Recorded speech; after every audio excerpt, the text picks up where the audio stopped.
तो साहब हम पतंजलि की आज बात करेंगे, डेट वाइज बात करेंगे, बताएंगे कहां से पतंजलि का विवाद शुरू होता है, पतंजलि क्या है और पतंजलि में बाबा रामदेव का क्या योगदान है, और बाबा के साथ में जो खड़े हुए हैं बालकृष्ण जी, ये कौन है। पतंजलि की प्राप्त जानकारी के अनुसार पतंजलि प्रोडक्ट्स के अंदर 94% का मालिकाना हक बालकृष्ण जी का है। बाबा रामदेव तो केवल प्रचारक हैं। अच्छा, आर्थिक स्वाधीनता के नाम पर पतंजलि का प्रचार शुरू हुआ यह कहकर के कि हम स्वदेशी को बढ़ावा देंगे और विदेशी जो भी एलोपैथिक ज्ञान है या दुनिया भर में जो और बहुत सारी फॉरेन कंपनीज प्रोडक्ट बना रही हैं उनका हम स्वदेशी अल्टरनेट देंगे। इसी के चलते हुए आज पतंजलि स्टोर बहुत सारे गांवों में, बहुत सारे शहरों में, कस्बों में, सब जगह पर दिखाई पड़ते हैं। इतना ही नहीं, पतंजलि के मेगा स्टोर्स भी काफी अच्छे से विजिबल हैं। पतंजलि की अपनी वेबसाइट पर बकायदा लिखा है कि ये बकायदा रजिस्टर्ड हैं और रजिस्टर्ड होने के साथ ये कॉस्मेटिक, मेडिसिन, इन सभी फूड, बुक्स, इन सभी प्रोडक्ट्स के अंदर डील करते हैं। पतंजलि की प्राप्त जानकारी के अनुसार 1 दर्जन से ज्यादा कंपनी पतंजलि ग्रुप के पास है, जिसमें आयुर्वेद लिमिटेड 2006 में स्थापित हुई, रुचि सोया का 2019 में अधिग्रहण हुआ, आयुर्वेदिक दवाएं न्यूट्रिला, महाकोश, रुचिकोल्ड, कई प्रकार के इनके पास प्रोडक्ट्स हैं। और साथ में जो इसके मालिकों के अंदर बात की जाती है तो मालिक में यहां बालकृष्ण जो है वो मालिक दिखाई पड़ते हैं। बाबा रामदेव तो केवल एक फेस हैं जो कि इस प्रोडक्ट का प्रचार कर रहे हैं।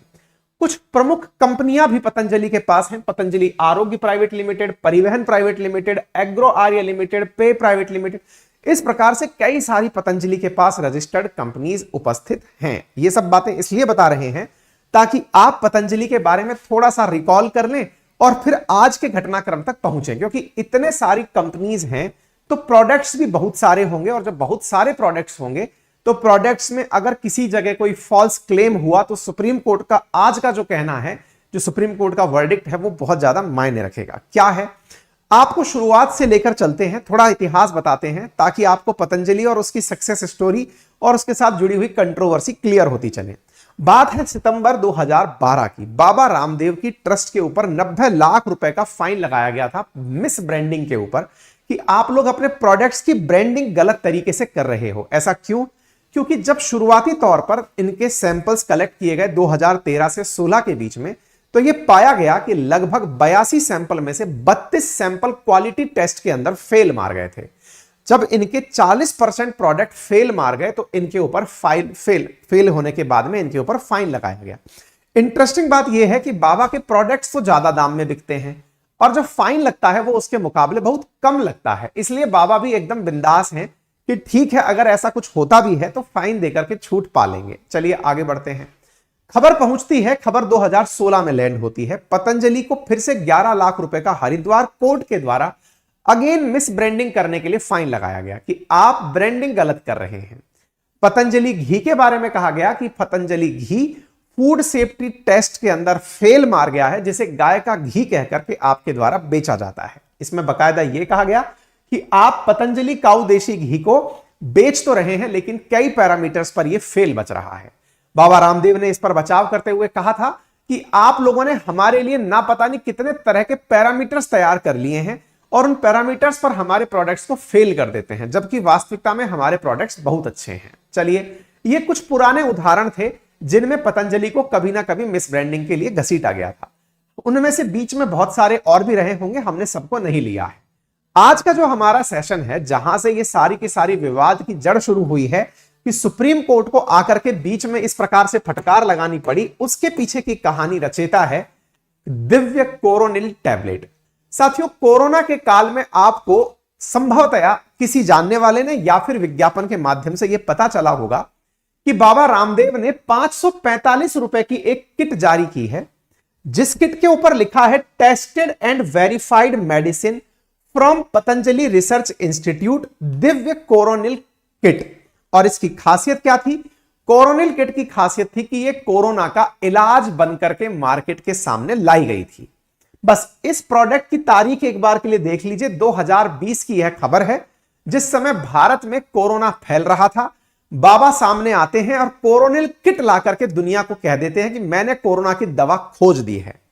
लोगों को जैसे ही यह पता चला कि कोरोना की दवा निकलकर आ गई है, ऐसी स्थिति में लोग इसके प्रति दीवाने होकर टूट पड़े। कितने दीवाने हुए इसका अंदाजा इससे लगा लीजिए कि एक दिन में प्रतिदिन के हिसाब से 54 करोड़ 54 करोड़ रुपीस के अराउंड का प्रोडक्ट इस कोरोनिल नाम का बिका है। मतलब पूरे भारतवर्ष में कोरोना के समय, जब पीक पर कोरोना था, उस समय इनके बयान से कोरोना के प्रोडक्ट के रूप में यह भयंकर बिकाई हुई। लेकिन इस बीच में सरकार आती है और पतंजलि से कहती है कि बाबा, इस दवा को आप कोविड का इलाज कहकर मत बेचिए, हो सकता है कि ये इम्यूनिटी बढ़ाए, लेकिन आप इसे ये कहकर मत बेचिए। तो पतंजलि ने कहना शुरू किया कि कोरोनिल टैबलेट, अब ये मिस ब्रांडिंग क्या होता है, इसी को कहा जाता है। आप कह रहे हो कोरोना का इलाज खोज दिया है हमने, लेकिन क्या कहा गया कि आप इसे कोरोना का इलाज मत कहिए, ये कह सकते हो कि ये इम्यूनिटी बूस्टर है, आपकी रोग प्रतिरोधक क्षमता बढ़ा सकता है, ये कहकर के आप बेचिए, इलाज कह के मत बेचिए। तो पतंजलि से ये जानकारी कही गई, तो पतंजलि ने कहा ठीक है, हम इसे कोविड-19 का इलाज नहीं, हम इसे इम्यूनिटी बूस्टर कह के बेचेंगे। कोई बात नहीं साहब। बाबा निकल कर आते हैं और कहते हैं कि हमने 10 लाख पैकेट प्रतिदिन के हिसाब से इसके बेचे हैं। आप इसका अंदाजा लगाइए कि बाबा ने 10 लाख गुणा 545 कर लो, जो नंबर आएगा वो आपका होगा। पतंजलि ने ऐसा करके जबरदस्त तरीके से पैसा कमाया। हाईकोर्ट के सामने शिकायत पहुंची, और शिकायत किस बात की पहुंची कि सर इन्होंने लोगों के डर का फायदा उठाया। जिस समय लोग डरे जा रहे थे कि कोरोना आ गया, इससे कैसे बचें, बाबा निकल कर आते हैं, कहते हैं कि दवा लो और इससे इलाज करो। तो बोले डर को इन्होंने कमा के बेचा है। बोले अच्छा। तो हाईकोर्ट ने इनके ऊपर 10 लाख रुपए का फाइन लगा दिया। बाबा के ऊपर फाइन ऐसे लगता है जैसे कि आप 1 लाख की गाड़ी से जा रहे हो और 100 रुपए पुलिस वाला आपके ऊपर फाइन लगा दे, तो आप भी सोचते हैं क्या ही फर्क पड़ेगा, गाड़ी चलने तो बिंदास। तब यहां पर ये हो गया। आगे बढ़ते हैं साहब। मद्रास हाईकोर्ट के सामने एक मामला और गया, और वो मामला था कि जो इन्होंने कोरोनिल नाम की दवाई निकाली है, इस नाम से पहले से ही एक और दवा रजिस्टर्ड है। बाबा ने कहा कि भाई साहब, मतलब मद्रास हाईकोर्ट ने कहा कि आप उस नाम को कैसे यूज कर सकते हैं, ये तो बहुत पुराना कोई लुब्रिकेंट वगैरह बनाने वाली कंपनी है। सुप्रीम कोर्ट के सामने भी वो जब प्ली पहुंची तो सुप्रीम कोर्ट ने कहा कोई बात नहीं, कोरोनिल नाम से अगर दवा बनती भी है तो बिकनी चाहिए, पर कोई दिक्कत इसमें नहीं होनी चाहिए, मिस ब्रांडिंग नहीं होनी चाहिए। ये बीच के कुछ मामले निकल कर आए। आप इस बात से अंदाजा लगाइए, 4 महीने के अंदर बाबा ने 25 लाख किट बेच दी कोरोनिल टैबलेट्स की, जिसकी वजह से 250 करोड़ का तो नेट प्रॉफिट बुक किया गया। 25 लाख गुणा 545, ये तो सारा हो गया आपका रेवेन्यू जनरेशन। सारे खर्चे फर्चे हटाकर 250 करोड़ रुपए का प्रॉफिट बुक किया गया। अगर इस 250 करोड़ में से 10, 20, 50 लाख रुपए, 1 आध करोड़ रुपए बाबा के फाइन में भी खर्च हो जाए तो बाबा मानसिक रूप से तैयार थे। बाबा यही नहीं रुके। बाबा ने कहा जब इतना हो गया है तो यह खेला बहुत बड़ा हो सकता है। बाबा की नजर में भारत 125 करोड़ लोगों का देश है। तो बोले ऐसी स्थिति में अब इतना बड़ा मार्केट सामने है तो दुनिया के सामने क्यों ना चला जाए। बाबा बाहर आते हैं, और बाबा बाहर आकर के अपना एक विज्ञापन करते हैं। और क्या करते हैं? पतंजलि रिसर्च का वैज्ञानिक अनुसंधान विश्व के 158 देशों के लिए बना वरदान। बाबा ने 158 देश टारगेट किए कि अगर सरकार परमिशन दे दे तो हम तो इसे एक्सपोर्ट करने के लिए तैयार हैं। और देखिए आप यहां पर आपको तस्वीरों में जो दिखाई पड़ रहे हैं, ये हैं डॉक्टर हर्षवर्धन, जो कि उस समय डॉक्टर के साथ साथ भारत के चिकित्सा मंत्री हुआ करते थे। साथ में है एमएसएमई इंडस्ट्री के मिनिस्टर नितिन गडकरी जी। बाबा इन सबको साथ लेकर खड़े हैं, और पीछे क्या लिखा है? कोरोना की दवाई पतंजलि ने बनाई। कौन सी दवाई की बात हो रही है? कोरोनिल की बात हो रही है। अब आप एक बात बताओ, जब सरकार के खुद मंत्री महोदय प्रेजेंट हैं, बाबा उनकी प्रेजेंस में कह रहे हैं कि हमने दवा बना ली है, तो जो आपने इतनी दिन से कह रखा था इम्यूनिटी बूस्टर, उसका तो कुछ रहा ही नहीं। आप सोचिए, सरकार के द्वारा अगर यह चीज वैलिडेट हो गई है तो जनता इस चीज पर विश्वास क्यों नहीं करेगी? भाई साहब आप यहां पर तारीख देख सकते हैं 19 फरवरी 2021 की, जिसमें बाबा कहते हैं कि मैंने कोविड की मेडिसिन कोरोनिल बना दी है। हर्षवर्धन जी और गडकरी जी की प्रेजेंस में उसे लॉन्च कर दिया है। रामदेव जी के द्वारा कोरोनिल को यह कहकर के कि अगर हमें परमिशन मिल जाए तो हम इसे एक्सपोर्ट तक कर देंगे। तो पहले उसको इम्यूनिटी बूस्टर का लाइसेंस मिला था ड्रग लाइसेंस अधिकारी के द्वारा।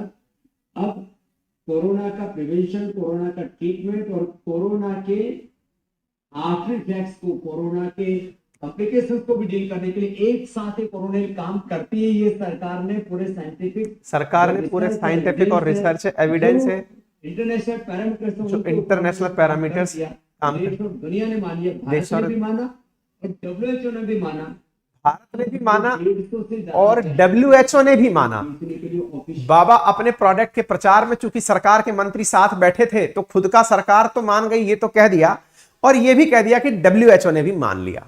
अब WHO बेचारा घबरा गया, बोले यार हमारे नाम पर कोई प्रोडक्ट बिक गया, हमें तो किसी ने बुलाया ही नहीं, टेड्रोस एडेनॉम तो एकदम चीन ने खरीद ही लिए थे। तो बोले ऐसी स्थिति में हमारा नाम कैसे ले लिया। WHO तुरंत बाहर निकल के आता है और कहता है सुनो भैया, हमसे किसी ने कोई परमिशन नहीं लिया और हम कोई भी दवा का परमिशन अभी तक नहीं दिए हैं, हम ट्रेडिशनल मेडिसिन के ऊपर कोई कमेंट्री नहीं करते। WHO सामने निकल कर आकर सफाई दे गया। अब बाबा की बारी थी, बाबा आपने तो WHO का नाम ले लिया। तो बाबा ने कहा देखो बात ऐसी है, हमने अपनी दवा को WHO के GMP कंप्लायंस को ध्यान में रखकर COPP सर्टिफिकेट प्राप्त किया है। हमने इसको गूगल किया कि ये क्या होता है, जानकारी मिली सर्टिफिकेट ऑफ फार्मास्यूटिकल प्रोडक्ट्स है, जो कि सर्टिफिकेट है जो शो करता है प्रोडक्ट्स को कि वो WHO के अकॉर्डिंग बने हैं कि नहीं। तो इसके लिए गुड मैन्युफैक्चरिंग प्रैक्टिसेस, जिसको GMP कहा जाता है, जो कि WHO GMP सर्टिफिकेशन स्कीम के नाम से जाना जाता है। तो बाबा ने क्या किया कि WHO GMP प्रोसेस के अकॉर्डिंग COPP सर्टिफिकेट ले लिया और बोल क्या दिया कि WHO ने भी इसे प्रमाणित कर दिया है। WHO पीछे हट गया, बाबा के सामने फिर मुसीबत आ गई।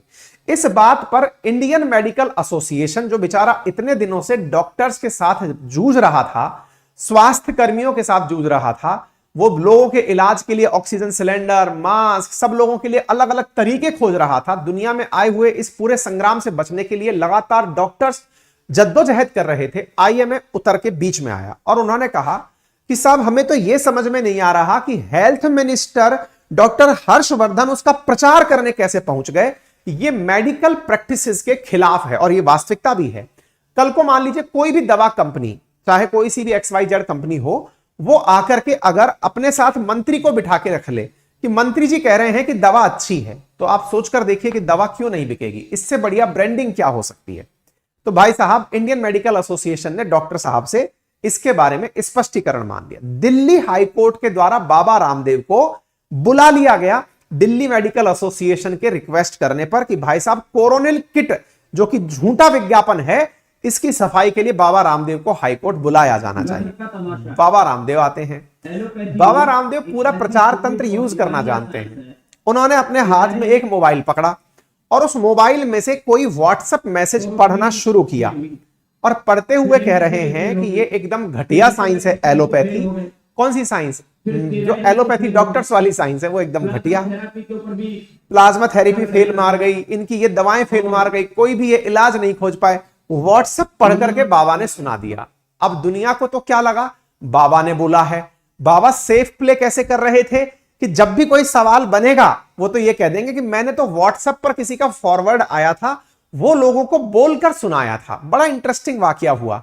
बाबा ने व्हाट्सएप मैसेज कोई व्हाट्सएप यूनिवर्सिटी का पढ़ के लोगों के सामने, भीड़ के सामने सुनाया। किस तरह से कि कल को अगर कोर्ट ने पूछा तो मैं कह दूंगा मैंने तो व्हाट्सएप पर मैसेज आया था वो पढ़ के सुनाया था साहब, मैं तो जनता के सामने बोला था कि ये तो व्हाट्सएप मैसेज है। लोगों ने इसे ऐसे ले लिया कि बाबा मेडिकल साइंस को स्टूपिड विज्ञान कह रहा है। इस बात से दुनिया नाराज हो गई।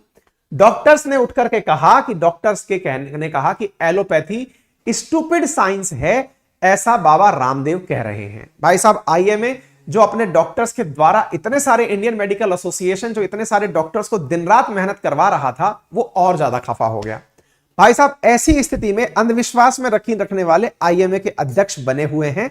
ऐसा कह करके बाबा रामदेव ने एलोपैथी वर्सेस आयुर्वेद की लड़ाई शुरू करवा दी कि अब एक तरफ तो बाबा रामदेव आयुर्वेद के मसीहा हो गए और दूसरी तरफ एलोपैथ के नाम पर IMA के डॉक्टर सामने निकल कर आ गए। ये वैक्सीनेशन बहुत बड़ा घोटाला है। बाबा पब्लिकली आकर कह देते हैं कि वैक्सीनेशन बहुत बड़ा घोटाला है। लाखों लोग मार दिए इन्होंने, करोड़ों लोग वैक्सीनेशन पे कहा, उससे ज्यादा लोग कोरोना के वैक्सीनेशन के बाद हार्ट अटैक से मरे और ऐसे मरे।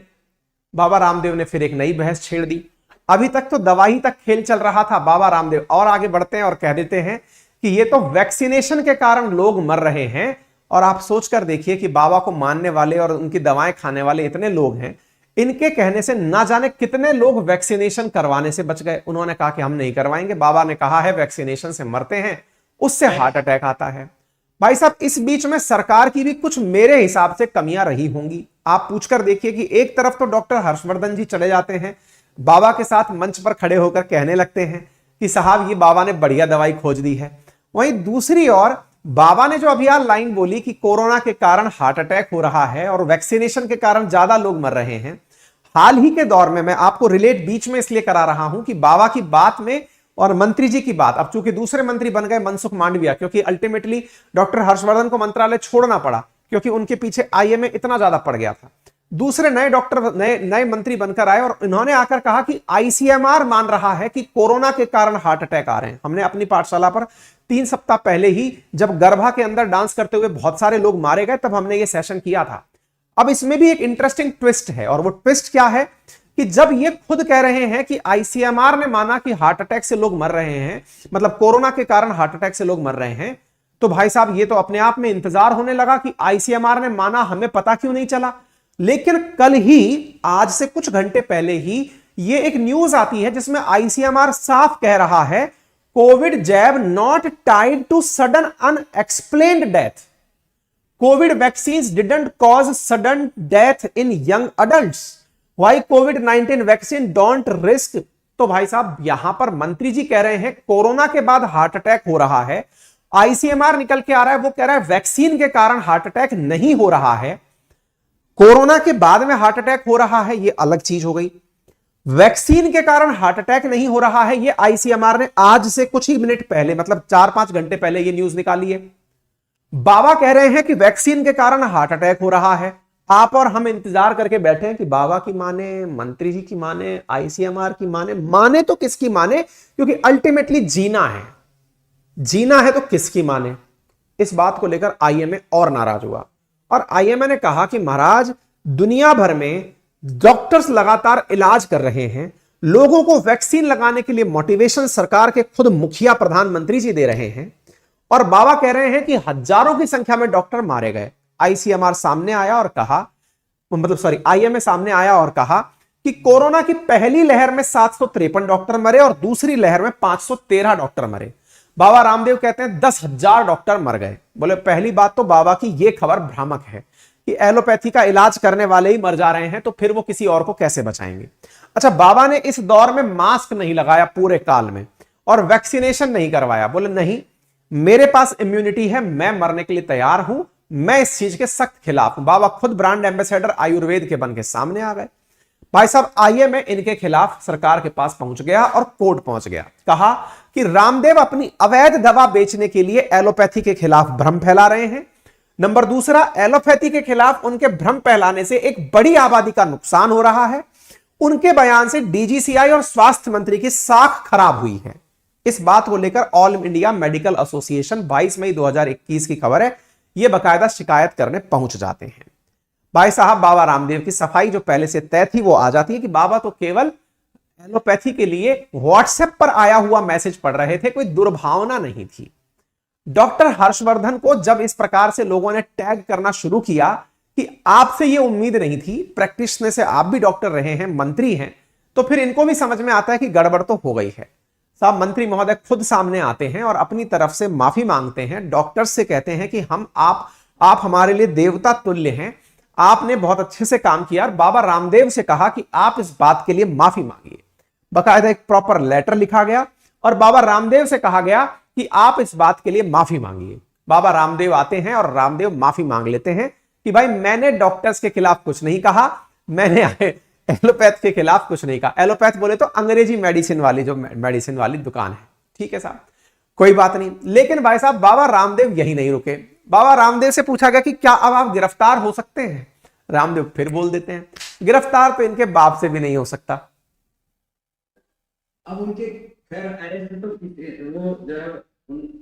वो उनका बाप भी कोई नहीं कर सकता, अरेस्ट तो उनका बाप भी कोई नहीं कर सकता। भाई साहब ऐसी स्थिति में फिर ये कंट्रोवर्सी और पहुंच गई। उन्होंने कहा कि मेरे पीछे दुनिया की बड़ी ताकतें लगी हैं, बड़े डॉक्टर्स, बड़े इंडस्ट्रीज, बड़े वो लोग लगे हैं जिनको अपना माल बेचना है, उन्हें मुझसे दिक्कत है। कोई बात नहीं साहब, बाबा रामदेव का बयान और तेजी से वायरल होने लगा। आईएमए को लगा कि भाई मंत्री जी से काम नहीं होगा, अब शिकायत करने हाई कोर्ट चलना पड़ेगा, सुप्रीम कोर्ट चलना पड़ेगा। आईएमए उठता है और फिर सरकार को कहता है कि इनके खिलाफ, मतलब कोर्ट में जाकर के इनके खिलाफ महामारी एक्ट, आपदा एक्ट, राजद्रोह एक्ट के तहत एफआईआर दर्ज कराने की मांग की जाती है कि भाई इनके खिलाफ सभी के तहत इन पर मामला दर्ज किया जाना चाहिए।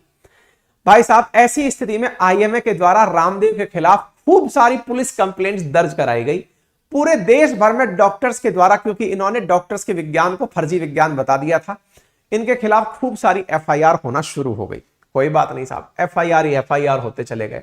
डॉक्टर्स ने बकायदा इनके खिलाफ प्रोटेस्ट करना शुरू कर दिया। Baba Baba black sheep, arrest to Baba, doctor association लिखते हैं, स्टॉप, मतलब ये सब तरह की चीजें होना, इनके खिलाफ प्रोटेस्ट शुरू हुए। रामदेव वर्सेस डॉक्टर्स होना शुरू हो गया और यह वर्डिक्ट पहुंच गया सुप्रीम कोर्ट। यह मामला सुप्रीम कोर्ट पहुंच गया। सुप्रीम कोर्ट पहुंचने से पहले एक विज्ञापन मार्केट में बहुत ज्यादा वायरल हुआ और वो विज्ञापन क्या था? विज्ञापन था misconceptions spread by allopathy. Baba Ramdev अपने पतंजलि के केंद्र में लोगों को विज्ञापन देते हैं कि पतंजलि तो सही इलाज करेगा, दुनिया को जो बिगाड़ा है वो एलोपैथी ने बिगाड़ा है। एलोपैथी मतलब आप सीधी से बात समझिए, जिनमें गोली खाते हैं ना अपन लोग, अंग्रेजी दवा वाले डॉक्टर, बोले वो सब लोग झूठ बोलते हैं। भाई साहब, ये विज्ञापन भी सुप्रीम कोर्ट के सामने रख दिया कि देखो पतंजलि जो पब्लिक किया पतंजलि वेलनेस सेंटर जो है उसका विज्ञापन जुलाई 2022 में भी बाबा जब पहले माफी मांग चुके हैं उसके बावजूद भी एलोपैथी के खिलाफ विज्ञापन बंद नहीं कर रहे हैं। दिल्ली हाईकोर्ट ने बाबा रामदेव को कहा कि भैया आप इस प्रकार से मिसलीडिंग एडवर्टाइज मत करिए, इसकी वजह से लोगों के अंदर एलोपैथी को लेकर के और मतलब कंफ्यूजन की स्थिति क्रिएट होती है।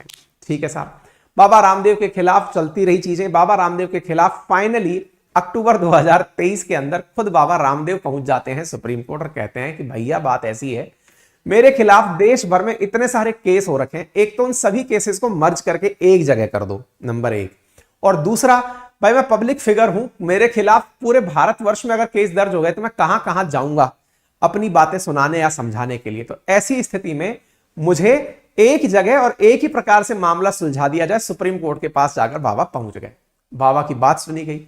बाबा की बात सुनकर सुप्रीम कोर्ट ने 22 नवंबर 2023 को अपना वर्डिक्ट सुनाते हुए कहा कि देखो बाबा, बात ऐसी है कि आप अपना विज्ञापन कर रहे हैं, समझ में आता है, लेकिन कोई झूठा या भ्रामक विज्ञापन अगर किया तो आपके एडवर्टाइजमेंट्स पर 1 करोड़ रुपया प्रति विज्ञापन के हिसाब से आपके प्रोडक्ट के ऊपर हम लोग वो लगाएंगे, मतलब एक तरह से ना जुर्माना लगाएंगे।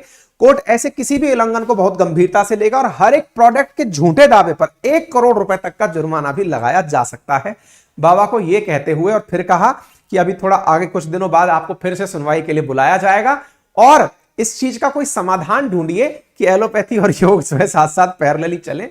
5 फरवरी 2024 को इस मामले की अगली सुनवाई की तारीख रखी गई है और कहा गया है कि सरकार से, केंद्र सरकार को सुप्रीम कोर्ट ने कहा है कि आप लोग कोई ऐसा व्यवहारिक सॉल्यूशन ढूंढिए जिससे एलोपैथ और आयुर्वेद की ये जो लड़ाई है ना ये खत्म हो और कोई अच्छा सॉल्यूशन बाहर निकल कर आए। देखो साथियों, आयुर्वेद हमारी एक परंपरागत विज्ञान है। एलोपैथ भी कहीं ना कहीं आयुर्वेद की ही दवाओं के एक्सट्रैक्ट से, क्योंकि यदि ये कहना बहुत जल्दबाजी होगा, लेकिन केमिकल्स अल्टीमेटली कहीं ना कहीं से तो पैदा होते ही है ना। ऐसा तो नहीं है कि सीधा आपने कहीं से खोदा और बाहर निकाल लिया। उनका भी प्रोडक्शन कहीं माइन से, कहीं पेड़ से, कहीं ना कहीं से होता है। ऐसी स्थिति में आप और हम तो केवल मूक दर्शक बनकर के बैठे हुए हैं कि कौन किस तरफ सही है, क्या गलत है। फिलहाल के लिए इतना ही। अगर आपको यह जानकारी पसंद आई हो तो अपने सभी साथियों के साथ जरूर साझा कीजिएगा।